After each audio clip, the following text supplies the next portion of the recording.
Hey guys, how's it going? It's Al. Welcome back to another video here on the main channel. We're going to talk about the Week 13 slate on DraftKings. We're going to break down a bunch of different NFL DFS questions that my chat on Twitch has to ask. This is the show where I open it up to the community. So anybody that is subbed on Twitch is going to be here. They're going to ask me questions, kind of 30,000 foot questions, overarching questions, not going to drill down to like this guy or this guy type stuff until Sunday morning with the Anti-Tinkercast. And I'm going to do my best to answer them. So whether they're game selection questions, bankroll management, cash game building, how to use a lineup builder,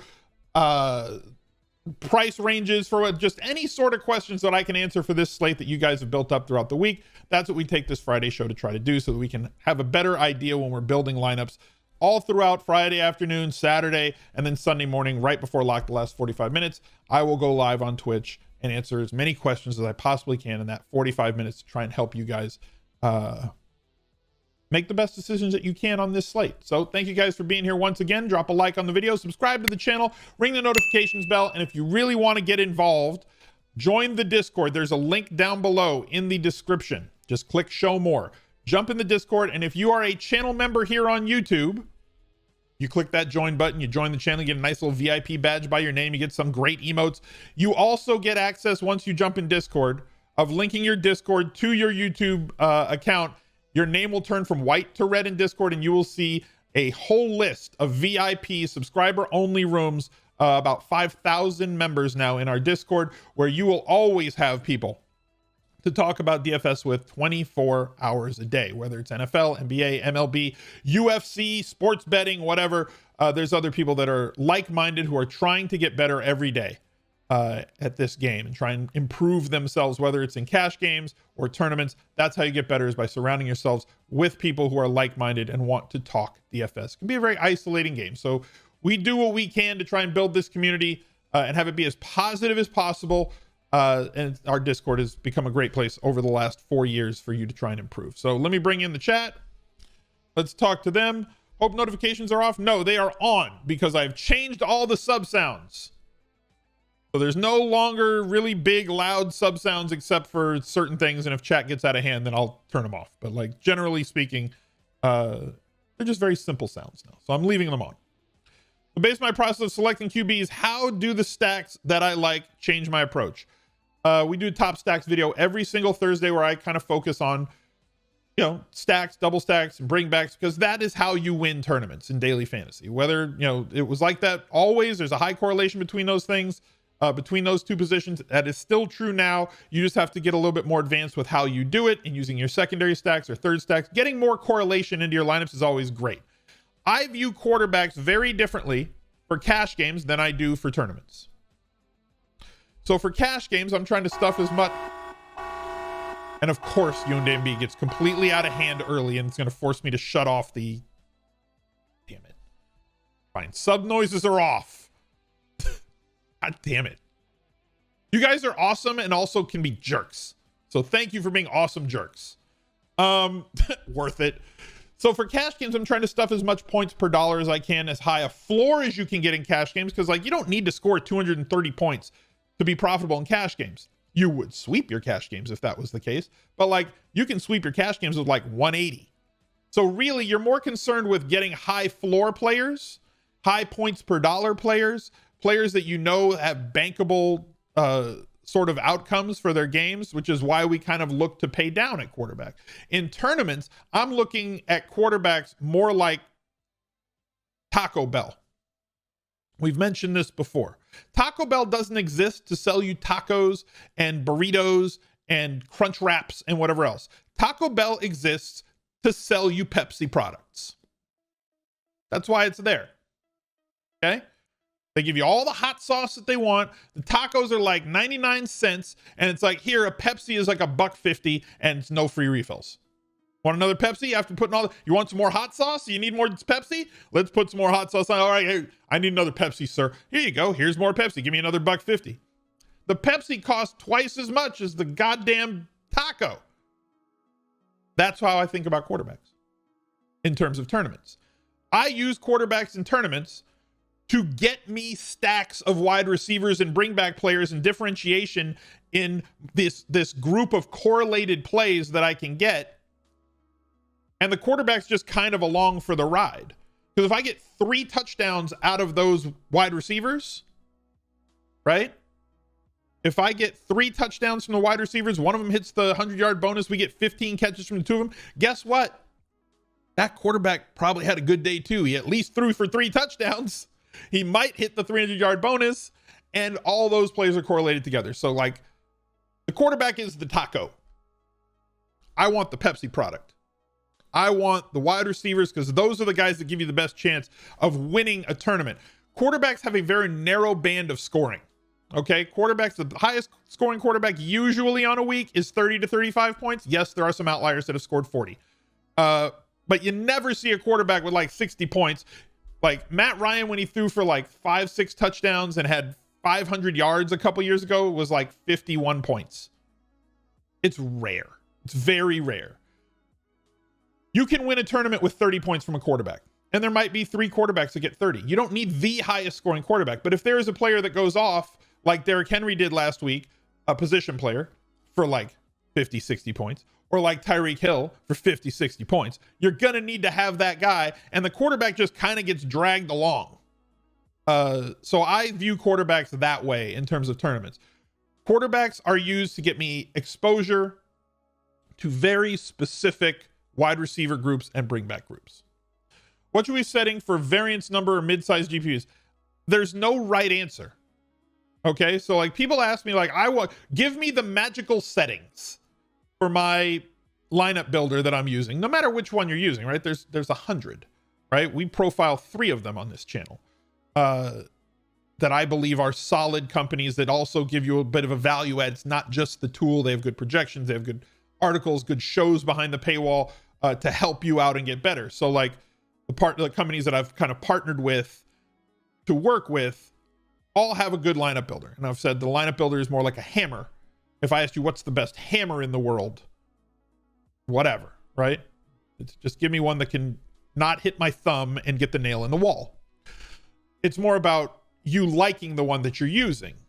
So if you're playing the mini-max games or you're mass entering, making 20 lineups, 50 lineups, 150 lineups, and using a lineup builder, and it's giving you the answers that you want, the lineups that you want, then that's more important. So I was asked, and I can do this very easily on like Fantasy Labs. So I'll just show you that one, right? So kind of looking at Fantasy Labs, since this was kind of a diversification question, I show you guys my rules that I set for Fantasy Labs on showdown slates. And they're very simple. And then I have a set of simple rules that you save, like that I've got here in my templates. This is just my main slate template. So these are the very broad 30,000 foot rules, and then I'll drill down with my other make more player correlations or player groups to get more specificity in my lineup building. But the basic rules that I make, and they give you simple suggested rules to build them: pair quarterback with at least 1 wide receiver or tight end from the same team, right? We're going to stack a quarterback with a pass catcher from their team. Pair a quarterback with at least 1 running back, wide receiver, or tight end from the opponent. That's your bring back player rule. Including all teams. Including all teams. Limit to exactly 1 running back from the same game. I don't play running backs against each other. If you want to break that rule, if you think there's 2 running backs that are just too good a value for you to avoid playing the same game, you can say excluding and just put those teams in here, right?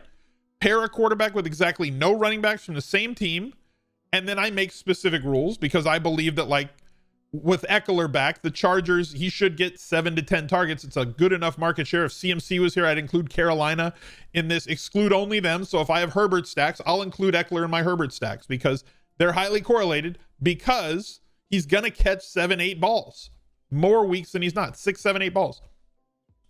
And then they don't have a thing to build a secondary group on Fantasy Labs. They said that they're hoping to have it by the next football season. It's too late in this football season. They're already working on NBA product. So I've created a rule to kind of force through the wide receivers secondary stacks, and I end up getting secondary stacks in about 60 to 65% of my lineups as a result of this when I'm mass multi-entering. So pair a wide receiver with at least 1 running back, wide receiver, or tight end from the opponent. So that's a secondary stack group. Now, if I have 2 wide receivers in one team and a third wide receiver from the bring back group, then I'm probably not going to end up with that. If you want to add another one, pair the tight end with at least one running back or wide receiver from the opposing team, go ahead and do that as well. So like that would make sure that there's more correlation in your lineup. So that's kind of how I go about building those groups, and then I'll have more specificity through player groups. If I want to force double stacks, I've talked about in past weeks to leverage the Cook ownership, right? Everybody's going to be on Dalvin Cook pretty much every week because he's awesome. So to leverage Dalvin Cook, I would make sure that every single one of my Kirk Cousins stacks was a double stack. So like if Kirk Cousins hits, right? If he has 25 to 30 fantasy points, you know who's going to catch the ball from him because they have a very condensed target tree. Like 75% of the targets plus on Minnesota go to one of 4 guys, whether it's going to be Thielen or Jefferson or Rudolph the Red Zone Reindeer, nailed it, or Dalvin Cook. Those are the 4 guys that get, and Dalvin Cook has like a 10 or 11% target market share. So like 65+% are going to 3 dudes. So if he throws 3-4 touchdowns, it's very likely that 3 of them are going to be to those top 3 guys. And if you pair him with 2 of those guys, then all of a sudden, if Dalvin Cook doesn't have a touchdown, like last week, but Kirk Cousins, if you double stacked him to avoid all that Dalvin Cook percentage in tournaments, and you went Dalvin Cook, BC Johnson because Thielen was out, and Jefferson, or Dalvin Cook, Rudolph to Jefferson, because you were always playing Jefferson in those stacks, like 100% of your Cousins stacks from week 12 should have been including Justin Jefferson. You had yourself a really good week. And you leveraged off of those lineups about 35% that had Dalvin Cook. That's how you have to think about tournaments, guys. Last season, you had a flow chart for tight ends against Arizona. What would I say this year's flow chart is? Sometimes there isn't one. Can't force a flow chart. Sometimes there's no easy path. Like the flow chart this year has been running backs against Detroit. That's been the flow chart. Detroit has been god awful. You know, there's no 2 ways about it. They have been really, really bad against opposing running backs. You know, in terms of touchdowns allowed, I think they've allowed like 8 like they've just been so bad. They're allowing scores on a ton of red zone and goal to go situations. Not scores, not touchdown or field goal. Like they're allowed touchdowns. They're just bad defensively. And now on top of being bad defensively on the year, they're also really, really hurt right now. So like going over to rotogrinders and taking a look at their defense versus position tool. If you want to know where this tool is, it's a free tool actually on rotogrinders. You go over here to NFL, you hover over the NFL thing, you come down here to all tools. That'll give you a minute. You're going to scroll all the way to the bottom. I'll do it again because then I'm going to have to set up this tool. You scroll all the way down here when you hit NFL tools. It's this one. NFL DFS points allowed tool. I love that it's so hidden. They just have a lot of stuff, but these are all free. All these things are free, right? So NFL points tool. Easy peasy. Go to DraftKings, sort by running backs, sort by allowed. This is on the season. Detroit Lions have allowed 23.29 DraftKings points to opposing running backs. Houston, 31.29 points to opposing running backs. Opposing running backs average 142 yards per game on the ground. They give up over a touchdown a game. They allow 7 targets to the position, 5 catches to the position. Green Bay, we've been streaming running backs against Green Bay all season long.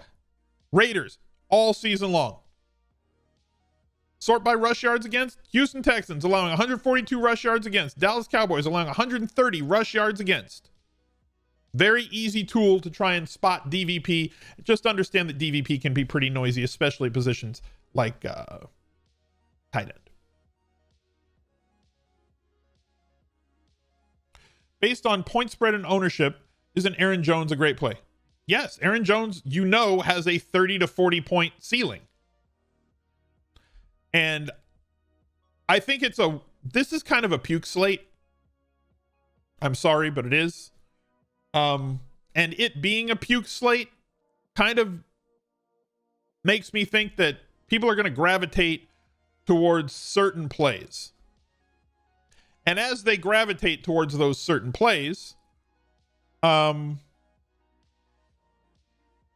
going to open up leverage, right? So like a lot of people are going to be playing Aaron Rodgers this week because he's too cheap on DraftKings. First of all, he's very expensive on FanDuel. He's like 8,500 on FanDuel. So like the stack between Aaron Rodgers to Devontae Adams is like 17.5. So very, very difficult to get there. But on DraftKings, he should be like a 7,500 quarterback. Tell me why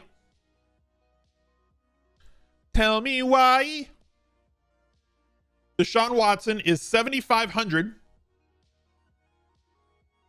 and averages 25.5 DraftKings points per game, and Aaron Rodgers 6,800 averages 25.5 points per game. No reason.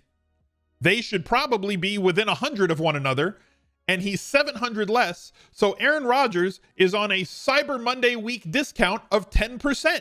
10% off on Aaron Rodgers. How can you turn that down? But wait, there's more. Justin Herbert averaging 26.1. Such a deal. 10% off. This is a $7,600 quarterback. He should be 76. Now look, I'm not talking bad about Deshaun Watson. I think Deshaun Watson is priced accurately. I think he should be 7,500, but I think Herbert should be 76, and I think that Aaron Rodgers should be about 73 to 74. So we're getting a discount here. So like, I think he's going to be a highly played option, which kind of opens up what you were saying, that Philly, who is tough against the run, and Aaron Jones does not get 25 carries in a game unless all the other running backs are hurt, and they're not, but very efficient running back when they get close. And what if Aaron Rodgers doesn't throw for 4 touchdowns? What if he throws for 2 and Aaron Jones scores 2? Because like their team total is high, right? Their team total is up around that range where like he's expected to score a lot. The team is expected to score a lot of touchdowns, and Philly has problems turning the ball over. They just do, and field position issues. So are there paths to Aaron Jones at 7,200 having 4 or 5 catches, 120 yards from scrimmage, not expecting to get the bonus, but like 120 yards from scrimmage and 2 touchdowns? If he does that, he's an absolute smash play and is going to be way less played than some of the other running backs on the slate. So I agree with you. Yeah, he's a good leverage play this week. No way, streamer. Slay is a lockdown corner. Oh, God. By the way, just click the merch store down below. There's a little list of all the different sweatshirts and t-shirts and merch that you can buy. We now have No Way Streamer merch in the merch store if you are interested in purchasing some. If you're the type of person who sits there in the YouTube comments and always tries to correct the streamer and says, "No way, streamer, you're wrong," I have just the shirt for you. Buy now.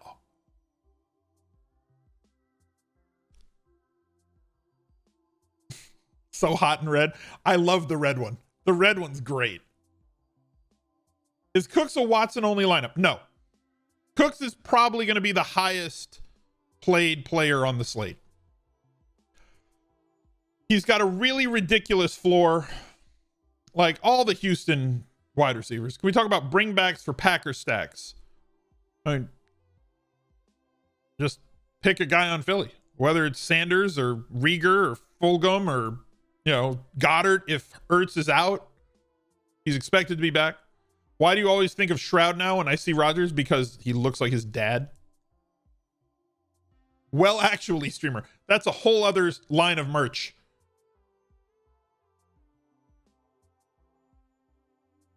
Break down my favorite QBs for cash. All my favorite plays are in Best Buys.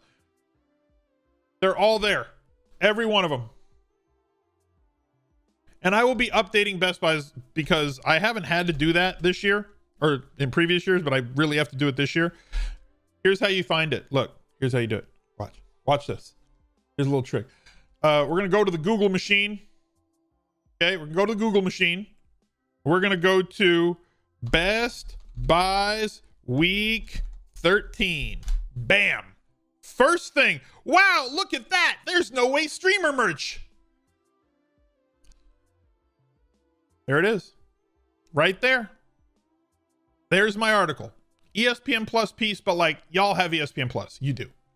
Let's not. Y'all have Disney Plus. Y'all know what Baby Yoda is. If you know what Baby Yoda is, you probably have Disney Plus. So if you have Disney Plus, you have ESPN Plus. It's a paywall, but it's like the easiest paywall in the world. Oh yeah, I'm sorry. DMCA. Bubba Yogurt. Y'all know what Bubba Yogurt is?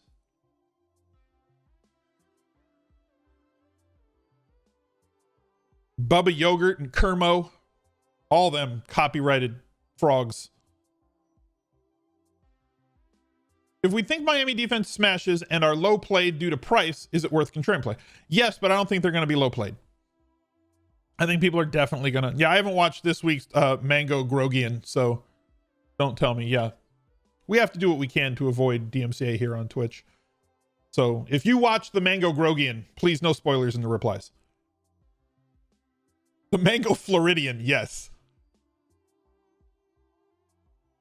Is Cooks Kuti and Akins too much for a GPP? Let's talk about Houston here for a second. Let me bring up NFL Savant. Let me get Houston up.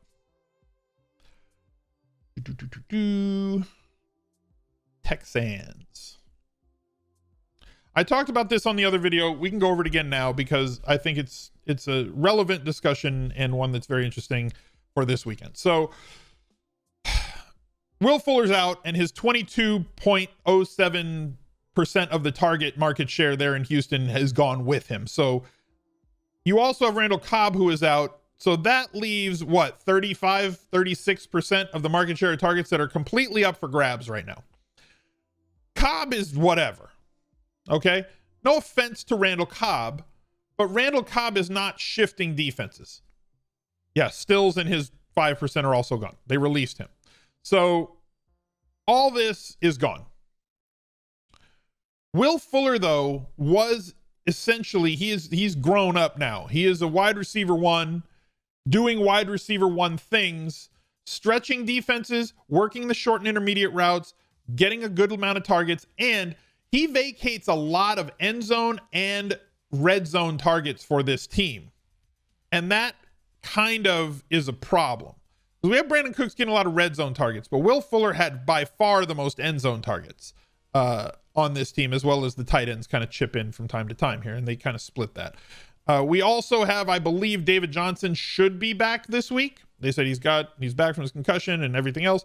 So my issue with this, and like I'm not saying I'm fading Brandon Cooks, and I'm not saying that I'm fading like Kiki Kute, who is kind of the favorite value play of so many people this week.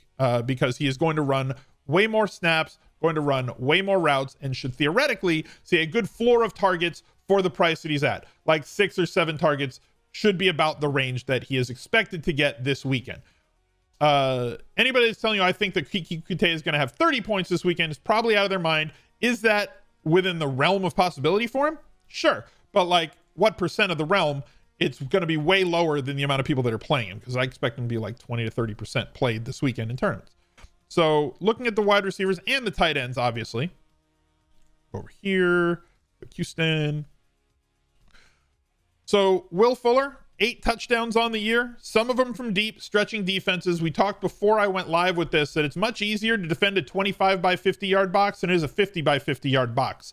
Will Fuller opens this up for the quarterback, for Deshaun Watson, by stretching defenses. Now, Brandon Cooks also does his job of stretching defenses, but Brandon Cooks is a really, really, really good, that's 3 reallys, second wide receiver. He is an excellent WR2 for a team in real life, not a fantasy WR2. He is a great second wide receiver for a team because he'll do all the things. He's extremely talented. Can stretch the field and get deep situationally, and catches everything that you throw to him underneath. Got outstanding hands, right?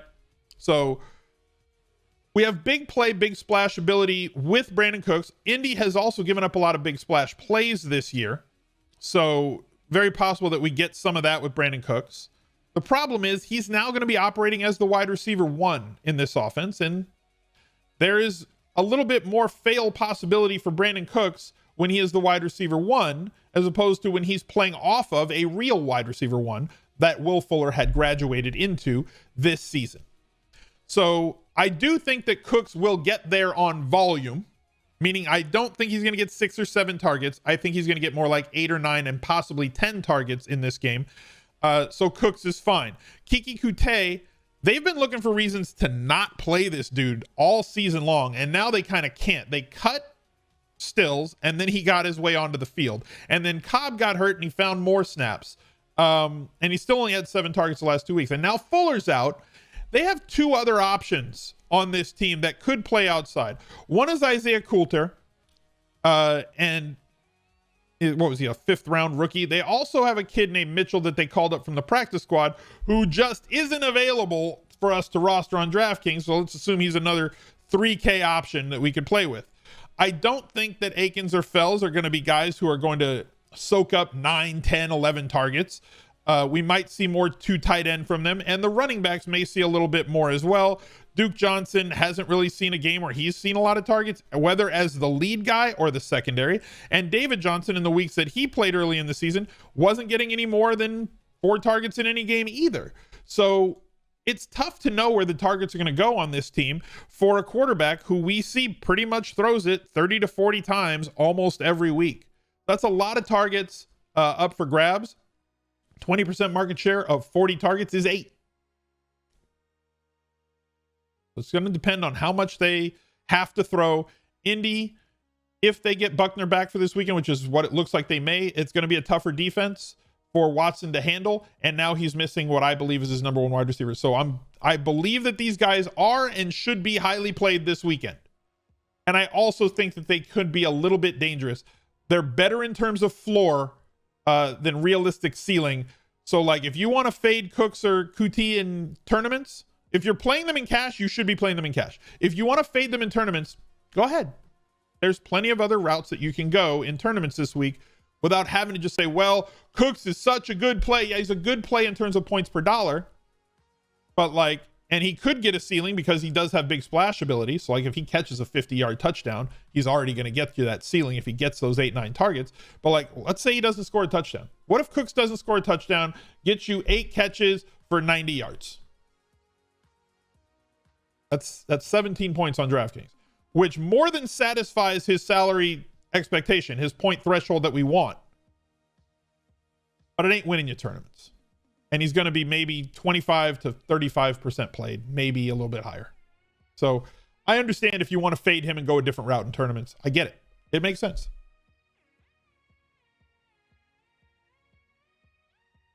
Do I consider regression when building lineups like Cooper Kupp? I mean, regression doesn't happen in 1 week. So no. And usually that type of stuff is baked in to whatever projection set that you're using. So I'm not going to double project something. We've talked about that in terms of weather in the past, right? So like if you have a game that is going to have a little bit of weather, wind, snow, rain, or it's going to affect the slate, right? Or if you've got something where it's a red or an orange game and it's going to affect things, then you don't want to hit that up, right? But that's already baked into projections. They've already taken their projection that they had in clean or in a dome, and they took it down like 20%. So if you then subtract another 20% from that, it's going to change things drastically. Jonnu Smith is out. Is that... now I got to go check Twitter. For sure, like he was just ruled out by like... Yep, Jim Wyatt says, Adoree Jackson and Jonnu Smith out for Sunday. Okay. Well...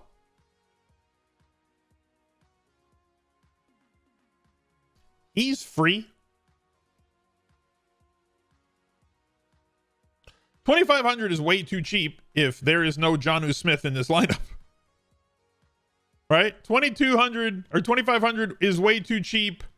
It's not way too cheap. 2,500 is playable if Jonnu Smith is there. If Jonnu Smith is out, then all of a sudden Anthony Ferguson becomes one of the top plays on the slate at 2,500 against Cleveland, who, if we can go back to this handy dandy tool over on rotogrinders, just so I can kind of show you this. And yes, I said it's a little bit noisy,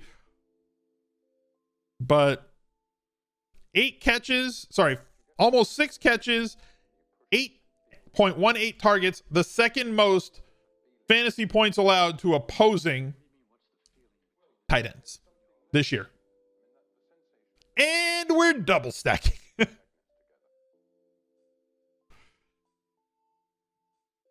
Do I prefer cash games or tournaments? I prefer tournaments. I always have. I played cash games because I was good at them. And cash games would help buoy my floor on a week in, week out basis.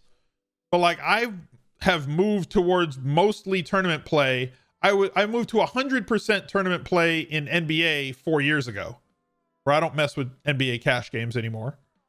And football is very difficult for me to get a proper weight ratio of cash games to tournament play because I play a lot of money in tournaments. So like I'll get like, I don't know, somewhere depending on the week, anywhere from like $8,000 to $15,000 down in terms of tournaments on both sites. Like, you know, like 10K on DraftKings and 10K on FanDuel.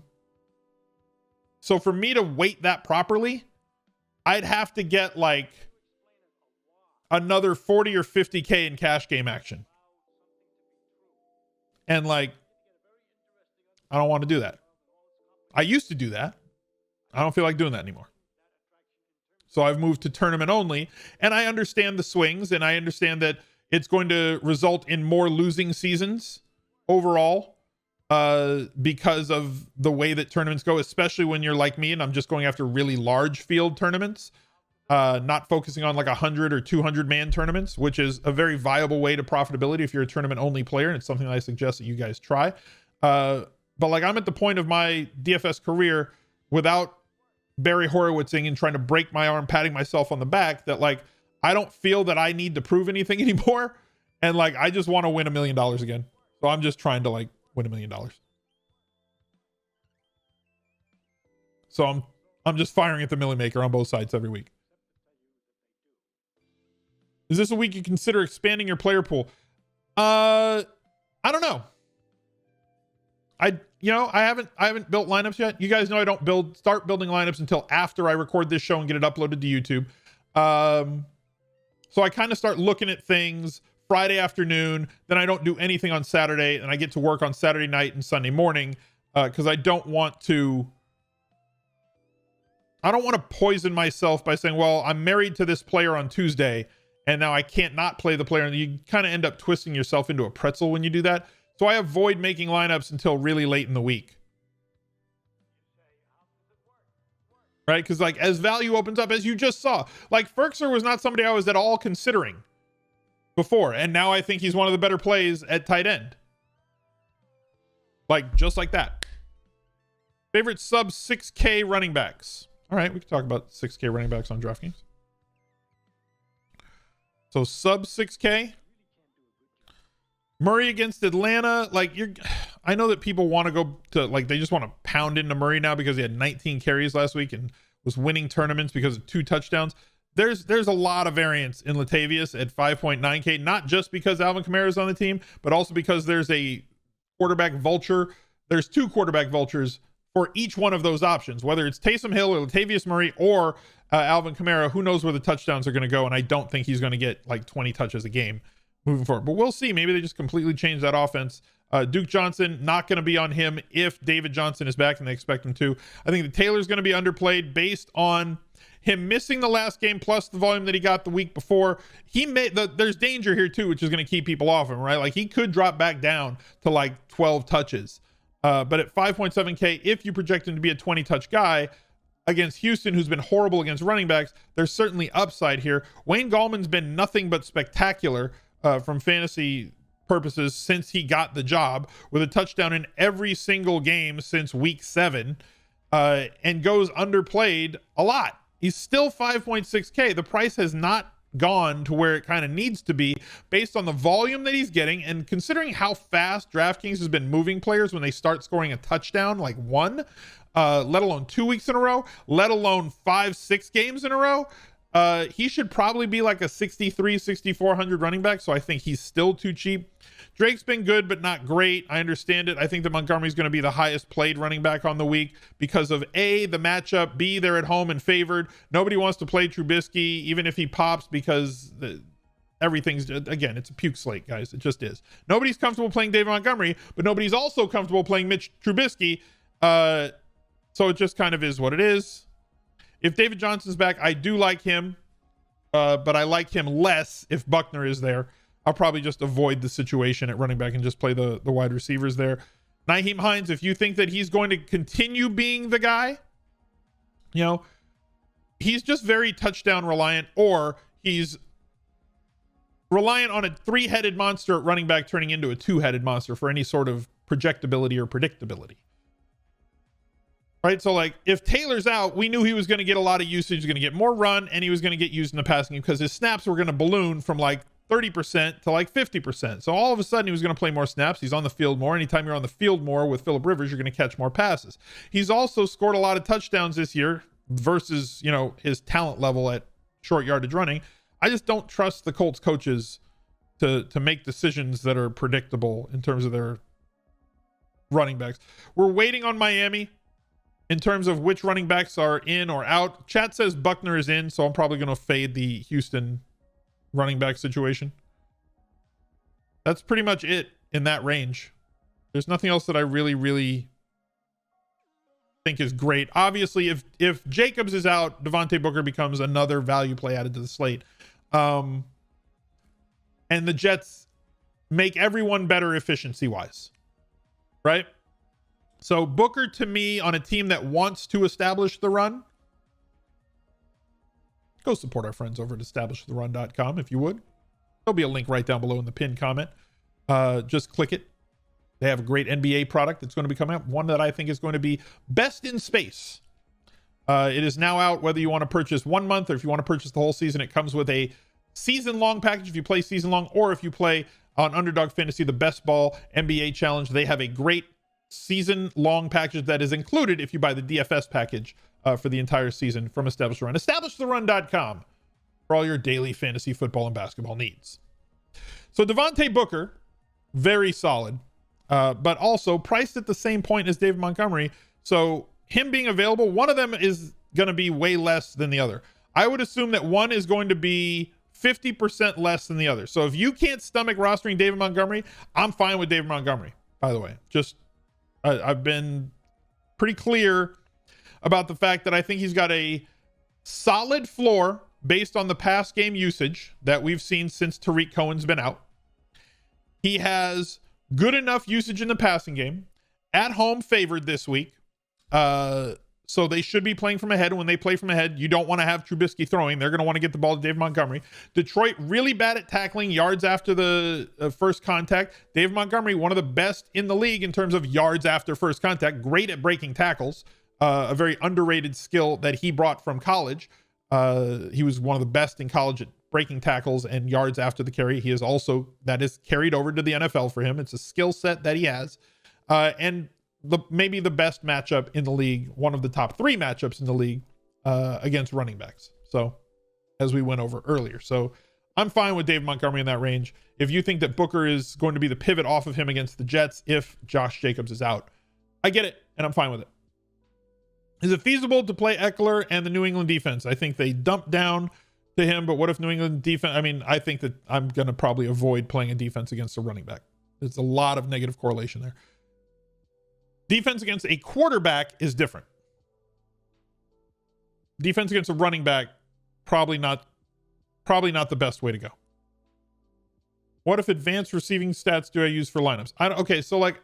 I don't use things to build lineups per se. Everything how can I say this correctly? Never bow at the altar of just one statistic. Right? So you guys hear me mention a bunch of different stats and a bunch of different metrics and a bunch of different things on this slate, or every slate. And that's because I want to take as many things in as I possibly can. I view every single metric like a tile in the mosaic.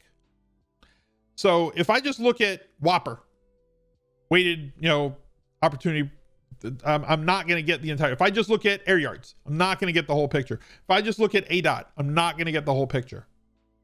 If I just look at target percentage, I'm not going to get the whole picture. I want to put all those things together in such a way that I can then step back and then see the picture a little bit more clearly while I'm making my decisions. Thoughts on the Browns passing game? Has a high total, but Baker seems to be heavily spreading out through the year. Yeah, and I hate that I feel like I'm chasing here, right?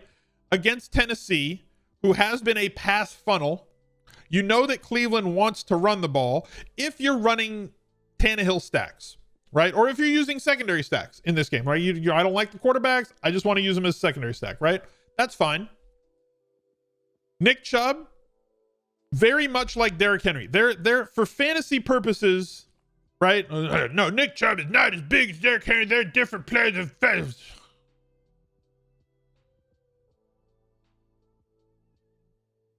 That's for you. Profile for fantasy, though, they're like very, very similar. They both project to get like 20 touches a game. They're both never used in terms of the passing game. They both have this ridiculous ability to break 20-plus yard runs. Every game that Nick Chubb has played this season, look at this column right here, long run. Not one game has he not had a run over 20 yards this year. That's incredible. So, like, his big playability at running back is unrivaled. And he gets a lot of carries inside the 5. But there is also Kareem Hunt, who gets about 35% of the running back snaps or touches when Nick Chubb is there. This was Kareem Hunt with Nick Chubb out. This is Kareem Hunt with Nick Chubb back. And Kareem Hunt not getting used as much in the passing game this year as he was before. The thing that for a secondary stack that I don't like, that I said, okay, I like it a lot. And I don't like it because it feels like I'm chasing now, because Jarvis Landry and his purple hair had a fantastic game last week. 31 points, 143 yards on 11 targets with a touchdown. Take the touchdown away. Fine.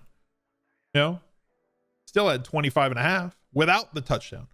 So it feels like chasing, even though it's not. Right? And if there's one thing that I really hate doing, it's chasing the ball around the roulette wheel. Hate it. Right? And we were overweight last week on Jarvis Landry because we were overweight on James Robinson, and he was the most logical bring back because I'm not playing a running back in the same game. So if I had Robinson, Jarvis Landry or Hooper were my two bring back plays in secondary stacks. And he looks like that play again. If you're playing Ferkser, if you're playing Tannehill stacks, Jarvis Landry or the running backs are the best. Jarvis Landry or Nick Chubb are the two best plays as bring back plays. If you're playing Derrick Henry, Jarvis Landry or Hooper are the two best bring back plays. So great, especially considering that Tennessee has been a pass funnel this year, means tougher against running backs than they are against wide receivers, right? They force you to throw the ball. But God, I hate that he had a great game last week.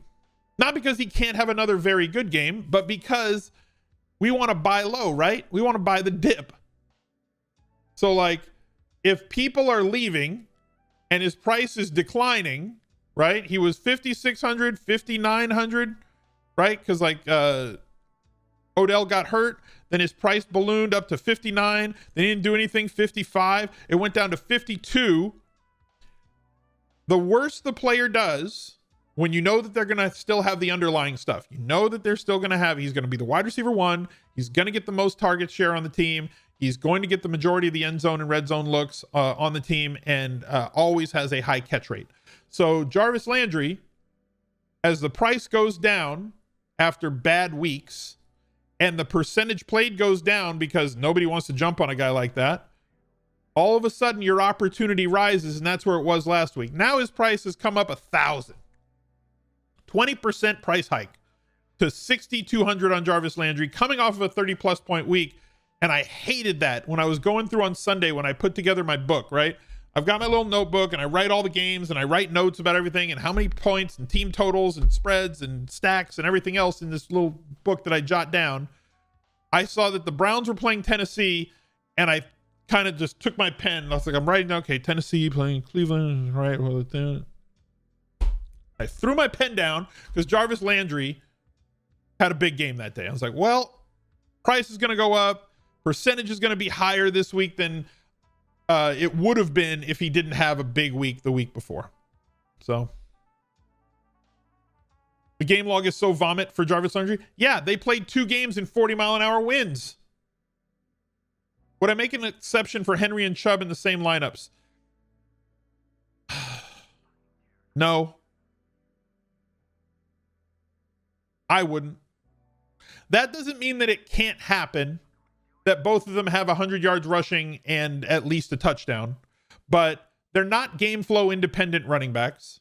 So if either team gets out to a 10-point lead, the other running back is not going to get the usage that you want from him, right?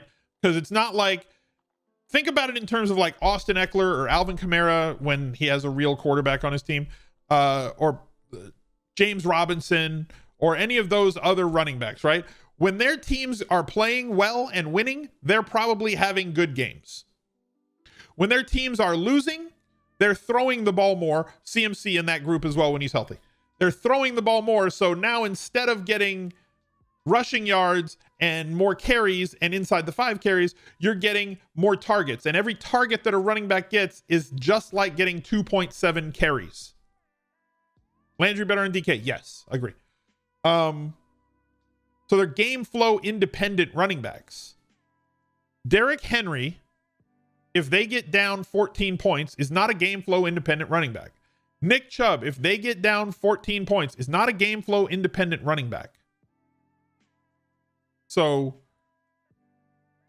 it's dangerous to play them both in the same lineup. Miles Sanders, Aaron Jones, those are other guys that are a little bit more game flow independent, but Miles Sanders has been ceding a lot of pass game snaps and 2-minute snaps and long down and distance snaps to Boston Scott. Think of late in that game last week when it was Boston Scott getting all the garbage time points and not Miles Sanders.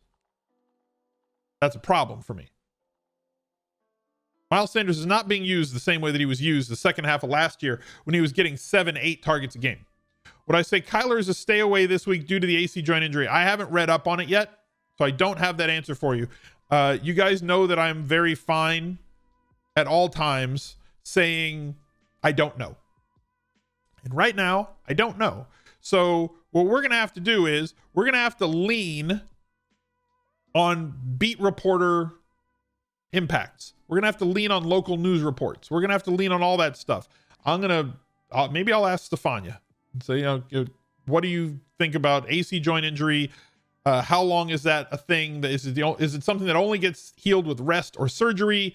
What should the outlook be for somebody like Kyler Murray? Are we going to see the Kyler Murray we saw the last 2 games? Or are we going to see the Kyler Murray that we saw the first 10 weeks of the season and see what her answer is? But I honestly don't know yet.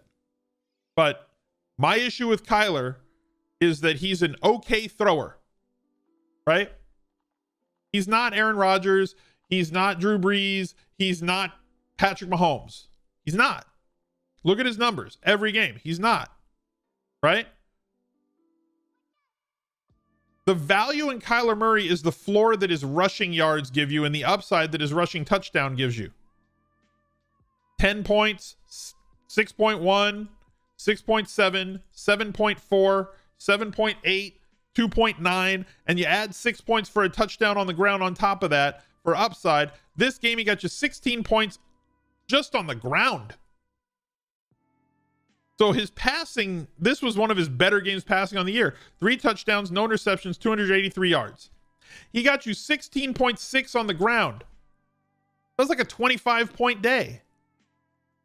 That's good. It's not like amazing. It's not runaway best quarterback ever. So the problem is with that shoulder injury, the last 2 games, he's run the ball 10 total times. When he has run, he's getting on the ground early. Did you know that he's played baseball? He was a baseball player, so he knows how to slide.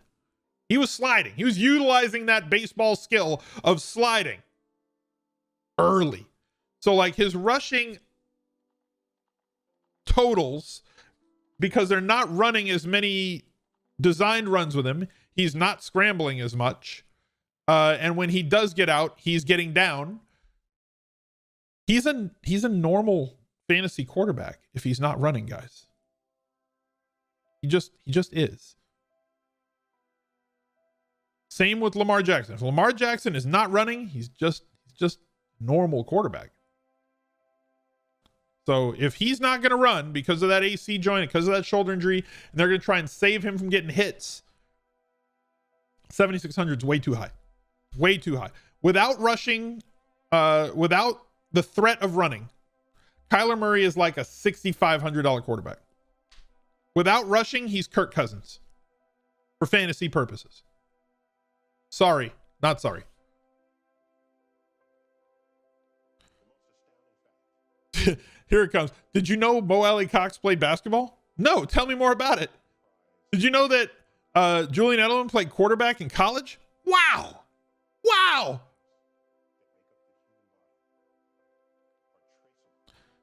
But the other side of this about Kyler Murray, by the way, the other side of this about Kyler Murray is that what if his shoulder is now fine and then he's going to go back to his old Kyler Murray? So, and again, we talked about buying when it comes down. His price was 85, 82. It's come down to 76. People are going to jump off the Kyler train because maybe he's not running anymore. So you might catch him at a really low percent this week. So if you're willing to risk it, you might get the biscuit.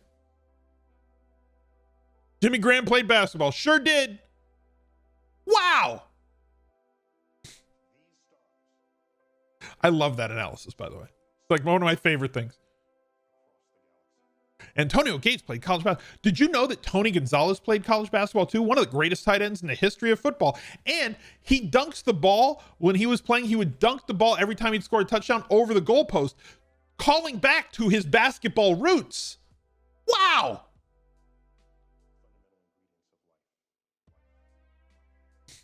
Every tight end played basketball. Since Antonio Gates? Yes. Did you know that football players are great athletes? Exactly. Dave Winfield played everything. He got drafted by every sport. Somebody asked a question. I've seen it a couple of times. I want to get back up to it. Give me 2 seconds. Read the article. What about Sunday money slate for QBs? Mahomes at 8.2 in cash for DK. I tend to pay down in cash for quarterbacks, but it's fine. Like Mahomes is great, but I tend to try to pay less at quarterback because there's a very narrow band of scoring at quarterback. Like the 10th scoring, look back for every week. The 10th scoring quarterback every week and compare how many less points they had to the top scoring quarterback every week. And then do the same thing at running back and wide receiver. The gap between 1 and 10 at wide receiver and running back is way bigger than the gap between 1 and 10 at quarterback. So you can pay less for a quarterback and still get a 25-point game, a 25-point game, and have enough for cash. Cash is more about floor and point per dollar. Thoughts on the Jets wide receivers? They're fine. I probably don't want to double up on them if I don't have a stack going in that game, whether it's their stack or the other side. And I'm probably not going to stack the Jets quarterback. Like that would be a good rule to make, right? In lineups that don't include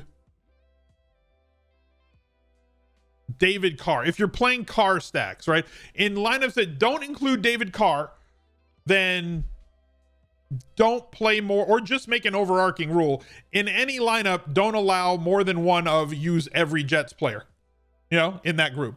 Don't put more than one Jet in my lineup. Just make that rule in whatever lineup builder you're using. Don't play David Carr. I always say David Carr. It's like a running meme at this point. I know it's Derek Carr.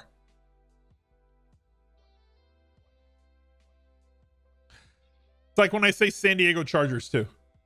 At this point, I know I'm saying it. I think that's going to do it for this week. I appreciate you guys showing up. Thank you for being here. If you're still here, Sunday morning, 45 minutes before lock, I will be live on Twitch. There's a link down below in the description. Come meet us. Join the Discord. Look out for another video right here. He's a legend.